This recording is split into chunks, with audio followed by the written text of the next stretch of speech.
Guilt fund अगर हम आसान भाषा में समझें तो क्या होते हैं ये फंड? गिल्ट फंड का मतलब है वो फंड्स जो गवर्नमेंट सिक्योरिटीज में इन्वेस्ट करते हैं। सेबी की जो डेफिनेशन है उसके हिसाब से एटलीस्ट 80% पैसा जो है फंड मैनेजर को गवर्नमेंट सिक्योरिटीज में लगाना होता है और बाकी पैसा जो है वो दूसरे डेट इंस्ट्रूमेंट में लगा सकते हैं।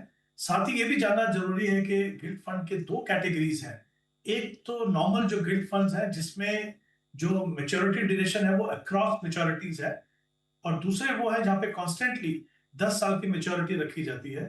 उसका ऑब्जेक्टिव वही है कि क्योंकि अमूमन जो है वो जो गवर्नमेंट सिक्योरिटीज है उनका ड्यूरेशन काफी बड़ा होता है, तो ये एक ऑप्शन है इन्वेस्टर्स के पास कि क्लैरिटी हो उनको कि किस तरीके से कितनी मेच्योरिटी है वहां पे, ताकि उनको कोई नेगेटिव सरप्राइज ना मिले। तो जैसा हम देख सकते हैं, क्योंकि ये फंड्स गवर्नमेंट सिक्योरिटीज में इन्वेस्ट करते हैं तो बिल्कुल भी क्रेडिट रिस्क यहाँ पे नहीं है, क्योंकि सरकार सरकारी सिक्योरिटीज में पैसा लगाया है। लेकिन ये जो फंड्स हैं वो काफी सेंसिटिव होते हैं प्राइस मूवमेंट से।